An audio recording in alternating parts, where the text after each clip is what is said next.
Hey gang, Menardo Rob here, and it is time for another Monday Digs video. And this week, what we have for you is a follow-up video to our video 2 weeks ago on 12/30 New Year's Eve, that we talked about those two incredible bills that Troy found.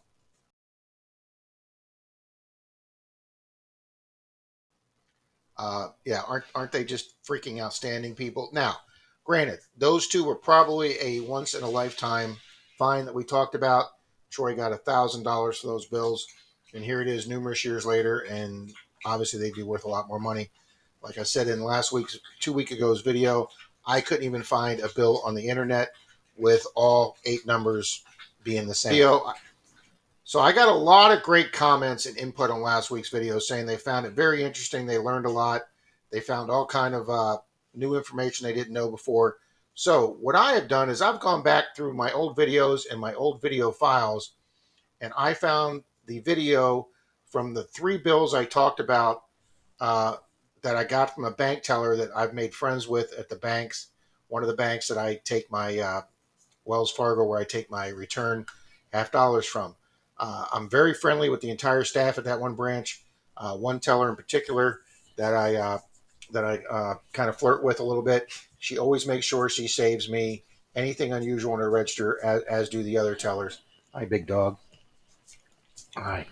And so I found the video on that the day I got those bills, and I did wind up giving those bills away in a giveaway, which I found out one of those bills might be very valuable. So if you're the person that wanted one of those 3 bills out there, when you watch this section of the video, you got yourself a really great find, because I'm learning more about paper money now. I don't know as much about paper money as I do about coins, but I'm trying to learn, folks. So what we're going to watch is this video where I got these 3 bills from the bank. Just got to ask your tellers, guys. Make friends with them. You saw some of the stuff that we got in change last time, or we got from the bank, like Troy's bills got from the register. Here's me getting these 3 from the bank, and then we're going to discuss a bunch more after this clip. And enjoy this short video on why it's important to make friends and get friendly with your local bank tellers. Enjoy the video. Hey, gang. I've said it over and over and over again. Be good to your local bank tellers. I'm here at my local Wells Fargo that I have an account at, that I also use as my dump bank to get rid of halves. And I just recently started getting my halves back here in late November, early December. The banks are starting to get them back in. So I just got my first box of halves and did them. You'll be seeing that video real soon. So I was bringing back $200 a day that I'm allowed to bring back here. And guys, I have a teller here that takes care of me. And wait till you see what she got me, or she held specifically for me, guys. Boy, you have to have a good relationship with your tellers, guys. This is flipping awesome. Wait till you see. And guys, I took them back today, and my favorite teller was there. Nice young girl, and I asked her if she had anything special, and she said, "Would you like these?" Guys, a $5 red seal United States note, not a Federal Reserve note, a United States note, 1963, almost when they start making them. A $2 bill red seal note. What's interesting about this is it's a 28D, the first year of small notes from the old big money that we used to have. So first year small note, $2 bill, 1928D, and this is what they call a non-mule note. What that means is that the print number on the front is different than the plate number on the back. It's got 2 different numbers on it, so they call that a non-mule, or a mule. I can't remember, but it's a fairly special bill. And then finally, guys, a 1957D silver certificate. My mother used to collect these, guys. I haven't seen a silver certificate in years. From the bank, brought in as legal tender, and she held it and gave it to me, guys. Make friends, get to know your local bank tellers, guys. It will pay off. 3 beautiful collectible bills today. Just absolutely fantastic, guys. Treat your bank tellers well. She's going to get a silver $50 for this. Alrighty, guys. Thanks a lot. Here they are, guys. Aren't they absolutely beautiful?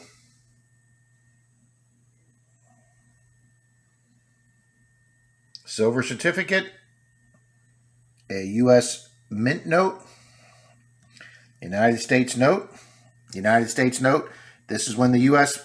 Mint used to make them, not the Federal Reserve. Modern bills say Federal Reserve note.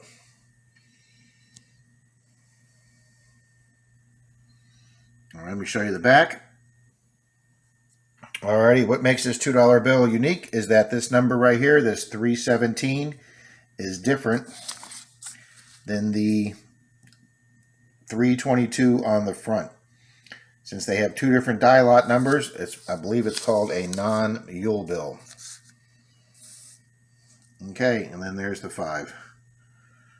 Way cool, gang. I'm really happy to get these. Alrighty, thanks for watching, and you'll be seeing that box of $50 real soon because we found silver in it, and more than one.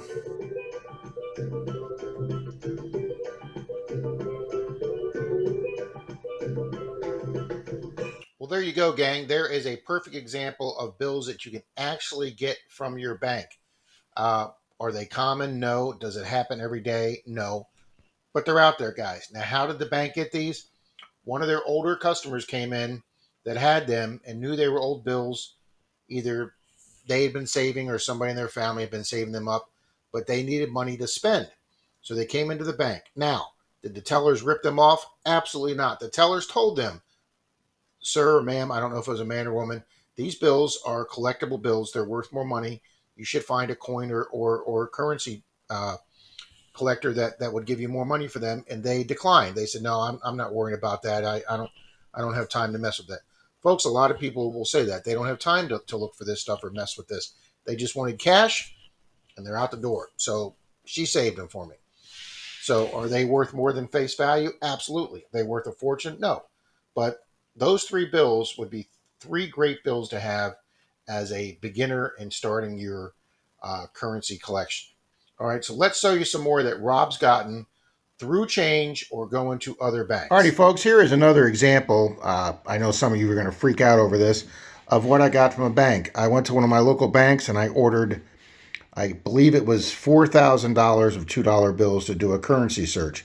And out of that $4,000, folks, and out of that $4,000 that I got from the bank for searching $2 bills, I got this $600 of sequential, uncirculated, strapped money that are called BEP straps, and that stands for the Bureau and Engraving and Printing. That these bills come right from the engravers and printing. And if you look at these, they actually tell you what the star number is. If the numbers on these notes in this package do not run in sequence and they're substituted notes indicated by a star note, inquiry should include the serial numbers of the notes. So this actually gives you the definition of star note. If you see a star at the end of that number, that means that batch of bills was a bad printing and they had to be reprinted. But the printing, the engraving, is never allowed to make 2 bills with the same number, so they will substitute that with a star note. It actually tells you that right there. Very interesting. But folks, these were given to me, sent to me by the bank that when I ordered 2s. Now, if you go on eBay, you'll see that these bills are selling for not way more, but quite a bit more than face value. If these were 3 sequentials of star notes, they'd be selling for big bucks. But I'm not selling these on the internet because there is a YouTuber that I know that wants these. I have promised them to them, so they're waiting. I'm waiting for them to pick these up. But guys, these are selling on eBay for about $250 to $260 a roll. So you're looking at $150 to $180 in profit just going to your bank and asking for $2 bills. All right, and there it is, guys. The exact same strap of $2 bills that I have just sold for $245. So 3 of those straps would make almost $150 if you had those. That's a nice little side hustle profit right there. And asking for $2 bills. All right, that's one example. Now, I went to my bank and I asked them for $500 so I could buy me a box of $50. So when I got that $500, folks, one of the bills was an old style Franklin half.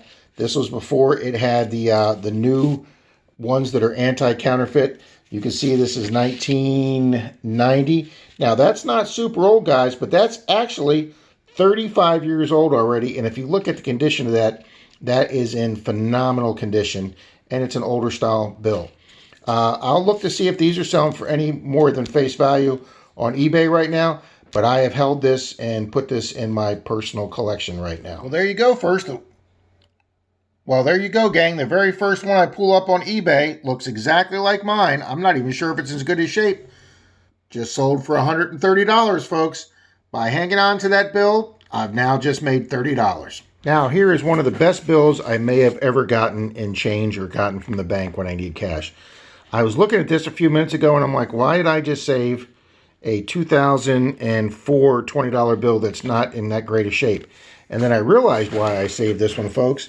This is an absolutely perfect ladder note. 1, 2, 3, 4, 5, 6, 7, 8. An absolutely stunningly perfect ladder note, either 0 through 7 or 1 through 8 or 2 through 9. This is a perfect ladder note. We're going to look up to see what something like this is selling for right now. Alrighty, folks, I just typed a $20 perfect ladder note sold into eBay's advanced search. And guys, I can't believe the first note that comes up almost is exactly the same as my note. 1, 2, 3, 4, 5, 6, 7, 8. Exactly the same 8-number sequence as mine. And folks, not that they're asking, but boom, it sold for $60. Whenever you want to know something is worth, go to eBay's sold page. Anybody can ask what they want to for asking, but what is it actually worth? It's worth what somebody will give you, and this bill just sold for triple face value. Go to the one below it, and there we go, guys. Let's see if we can zoom in on this one.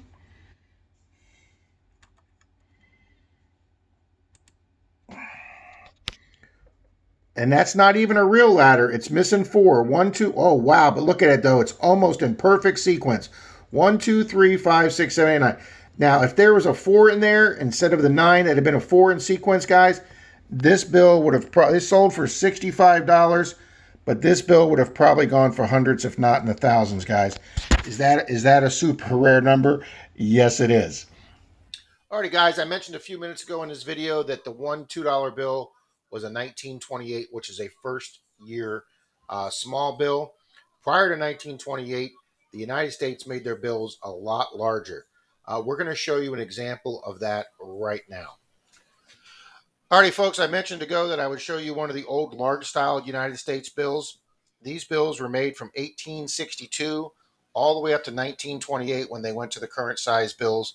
I have an example of the large bill there next to the size bill we use now. These old bills were called horse blanket bills because they were so large they covered it up like a horse blanket would cover up a horse.